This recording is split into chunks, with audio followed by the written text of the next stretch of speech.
Medina Medina Medina Medina Medina Medina Medina Medina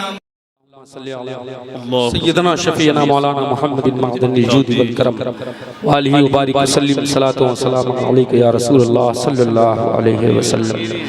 आप हज़रात अपने माथे की निगाहों से देख रहे हैं कि दुनिया सुन्नियत का वो अजीम खतीब वो अजीम ज़ात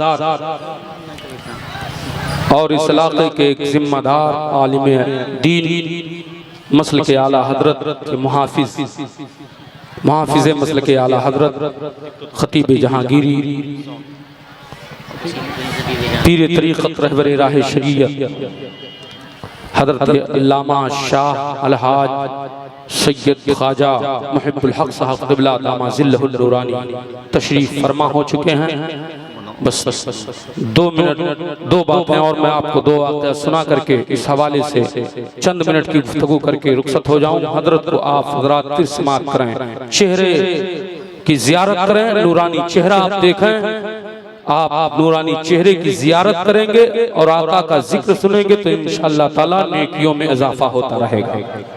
और ये कह दूं कि आका ने इरशाद फरमाया कि आलिम हक का चेहरे की ज़ियारत करना इबादत है। तो अगर आप चाहते हो कि आपका बैठना देखना सुनना सब इबादत हो तो बिल्कुल तवज्जो के साथ आप दुरूद पाक पढ़ लें। अल्लाहुम्मा सल्ली अला सय्यदना शफीना मौलाना मुहम्मद बिन मअदनिल जूद वल करम व आलिहि व बारिक वसल्लम सलातो व सलामन अलैका या रसूलल्लाह सल्लल्लाहु अलैहि वसल्लम।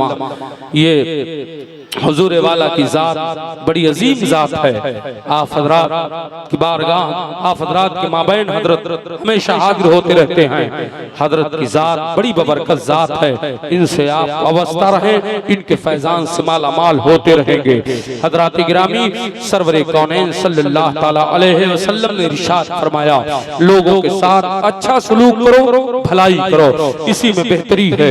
कोई मजबूर परेशान है, कोई दिक्कत में है, किसी चीज की हाजत है तो आप उसकी हाजत रवाई करो, आपके लायक हो तो आप उसकी मदद कर दो, वरना नीति रखो। अल्लाह अल्लाह। आओ मैं आपको बताऊं प्यारे, बगदाद की जमीन पर आपको लेकर के चलूं। बगदाद की जमीन है, बगदाद की जमीन पर उस दौर का जो खलीफा है उसके पास दाहिनी तरफ एक कुर्सी लगती थी जिस पर एक बहुत अजीम पहलवान बैठा करता था जिसे दुनिया जुनैद कहा करती थी।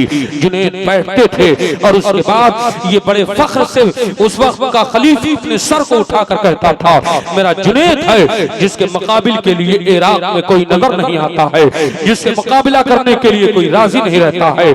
और हर साल ये बड़े फख्र से इस बात को ऐलान भी करवाता रहता था और कहता रहता था कि जो जुनैद से मुकाबला करेगा और मुकाबले में जीत जाएगा उसे इनाम व इकराम से नवाजा जाएगा। ये दस्तूर चलता रहा।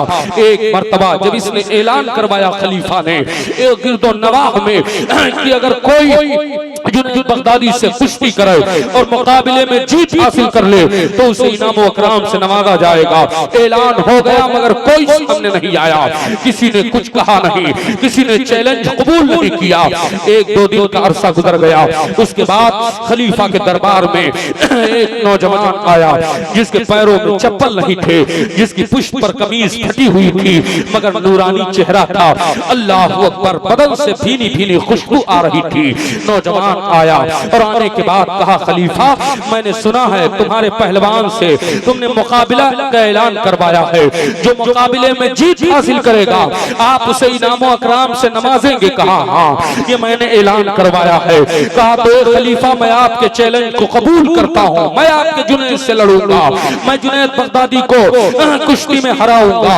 तब तक खलीफा ने उनको गौर से देखा नौजवान को और उसके बाद ताज्जुब से कहता है, बड़े बड़े पहलवान और शहसवार रुस्म में वक्त उनके सामने नहीं आते हैं, तुम कौन हो?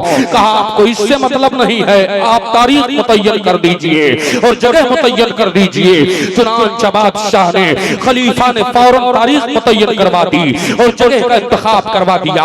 उसके बाद ये बात शोहरत कर जाती है, मुश्तहर हो जाती है कि जुनैद से लड़ने वाला कोई आ गया है, जुनैद से जंग कर जुनैद से लड़ाई कुश्ती करने के लिए कोई तैयार हो गया है। हैरत की बात थी, सब लोग उत्साह हो गए। सारे लोगों में एक बलबला एक बलबला पैदा होता है, जज्बा पैदा होता है कि चलो ये कुश्ती हम भी देखेंगे, चलो हम भी देखेंगे ये कुश्ती कैसे हो रही है। कई सालों से जिसके मुकाबले में कोई आने के लिए तैयार नहीं है, उस जुनैद के मुकाबले में आ कौन रहा है। ये कुश्ती बड़ी दिलचस्प हो जाएगी। चुनांचे तारीख करीब आती गई, दूर दूर से लोग आते रहे और वहां जहां कुश्ती होनी थी उस मैदान में खेमा नस्ब करने लगे, वहां पर लोग इकट्ठा होने लगे तमाशाई बन करके। तारीख आ भी जाती है, तख्त लग जाता है, खलीफे वक्त बैठ जाता है, दाहिने तरफ मामूल के मुताबिक कुर्सी जुनैद की लग जाती है और उसके बाद होता ये है कि अब अखाड़े में कोई नहीं है, चारों तरफ निगाह डाली जाती है, हुजूम इंसानों का इस तरह से सैलाब इंसानों का है। चिरों वहां पर गर्दन दुआर उड़ रहे हैं, पूछा जा रहा है कौन मुकाबला करने के लिए आएगा। कोई कहता है कोई खलीफा को बेवकूफ बना गया, कोई कहता है किसमें ताकत है जो इनसे मुकाबला करेगा। खलीफा को भी ऐसा लगने लगा कि शायद कोई मुझसे मजाक करके चला गया है। अभी ये बात तय ही हो रही थी क्या किया जाए, कोई मुकाबले में आएगा कि नहीं आएगा। तब तक किसी के पीछे से आवाज बुलंद हुई, एक आदमी दौड़ता हुआ कोई आ रहा है, वो सवारी नहीं लिए है, पैदल भागता हुआ चला आ रहा है। लोगों ने उसकी तरफ देखा और जब वो अखाड़े में आकर के पहुंच जाता है तो बादशाह ने, खलीफा ने जब देखा तो उसने तस्दीक कर दी यही नौजवान है जो मुकाबले के लिए तैयार है। अल्लाह अकबर। सारे मजमे के लोग उस नौजवान को देख रहे हैं और जुनैद को देख रहे हैं। नौजवान को क्या हो गया है, क्यों अपनी हड्डियां तोड़वाने आया है, क्यों अपनी जिंदगी से इसे प्यार नहीं है। जुनैद बगदादी से लड़ने के लिए चला आया है। अल्लाह अल्लाह। जुनैद बगदादी के मुकाबले में नौजवान खड़ा हुआ है, आवाज बुलंद करता है नौजवान, ए खलीफा अपने पहलवान को मेरे मुकाबले में भेजो। तब तक खलीफा ने जुनैद की तरफ देखा, जुनैद ने कहा कि हम इससे लड़ने जाएं। कहा अब ये तो चैलेंज है, आपको जाना ही पड़ेगा, जाइए। चुनांचे जुनैद बगदादी आए, अखाड़े में मैदान में उतर जाते हैं। नौजवान सामने है, जुनैद बगदादी कभी उसका चेहरा देख रहे हैं, कभी उसके हाथों को देख रहे हैं, कभी उसके पैरों को देख रहे हैं, कभी उनकी आंखों में आंखें डालते हैं। अल्लाह अल्लाह कहते हैं, ए नौजवान मुझे तुझ पर तरस आता है, मेरे हाथों अपनी हड्डियों को न तोड़वा, मेरे हाथों अपनी जिंदगी को न गवा, जा चला जा, तू मेरे मुकाबले में आ, मैं ना आ, मैं तुझसे माफ करता हूँ, तूने जो चैलेंज किया। नौजवान ने तेवर बदला और कहा कि सुनो, तुम्हें मुकाबला करने के लिए बुलाया गया है, हमें मशवरा देने के लिए नहीं बुलाया गया है। और एक जुनैद अपने पर गुरूर ना करो, पता नहीं कौन किस हरबे में माहिर है, इसलिए मुकाबला करो।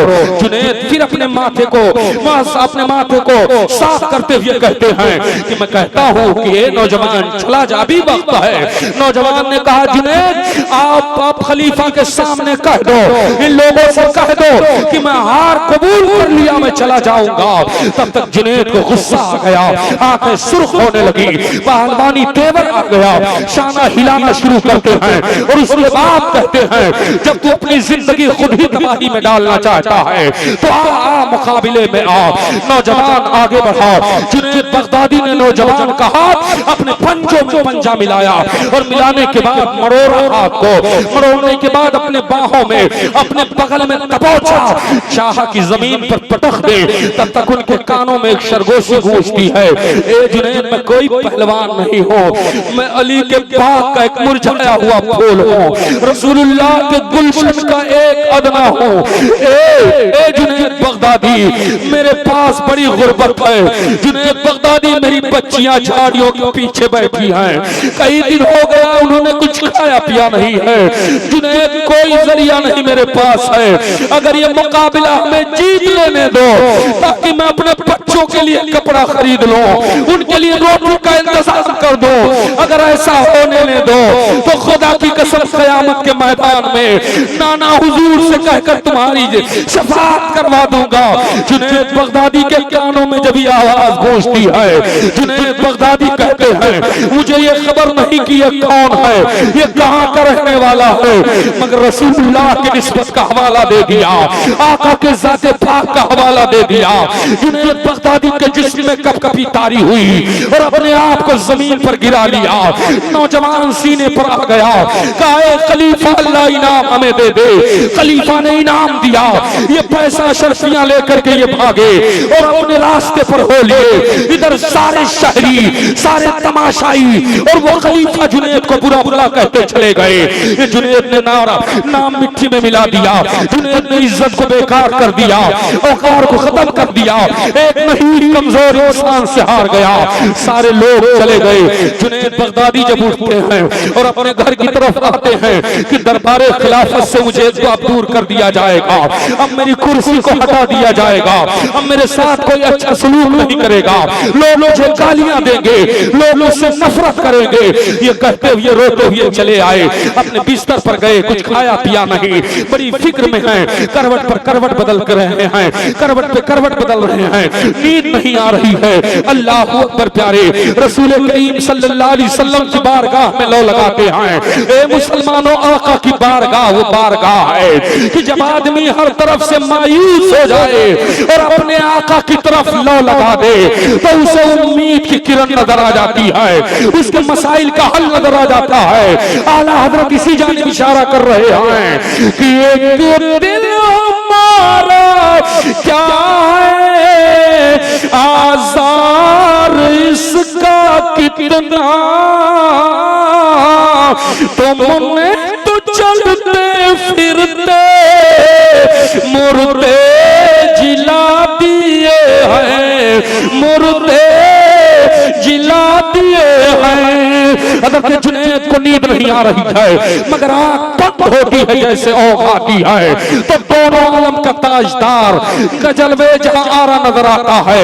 हज़रत जुनैद आका को जैसे देखते हैं कि आका अलैहिस्सलाम मुस्कुरा रहे हैं, सरवरे कौनैन का मुस्कुराना था। जुनैद की फिक्र दूर हो जाती है और हो ना जाए, फिर आला हज़रत को पढ़ो तो बात समझ में आ जाए कि जिसकी तस्कीन से रोते हुए हंस पड़े उस तबासुम सी आदत पे लाखों सलाम, लाखों सलाम। अल्लाह अकबर प्यारे हज़रत जुनैद बगदादी अर्ज करते हैं, या रसूल अल्लाह, मैं नहीं जानता वो नौजवान कौन था। रसूल करीम इरशाद फरमाते हैं, ए जुनैद वो मेरा लख्ते जिगर था, मेरा नूर नजर था। ए जुनैद तूने मेरे बच्चे पर मेहरबानी करके बड़ा एहसान किया है, इसके बदले में मैं तुझसे राजी हो गया। जा तुझे विलायत की ताजदारी अता की जा रही है और तेरी हुकूमत अभी के लोगों तक लोगों के जिस्मों पर थी, लेकिन जुनैद जा अब तेरी हुकूमत दरियाओं पर होगी, तेरी हुकूमत हवाओं पर होगी, तेरी हुकूमत फिजाओं पर होगी, तुझे सैयदुत ताइफ के नाम से याद किया जाएगा। जुनैद बगदादी रज़ी अल्लाह अन्हु अब जुनैद बगदादी हो गए। उन्होंने एक आले रसूल के साथ इस तरह भलाई की और एहसान किया, रसूलुल्लाह का सदका उन्हें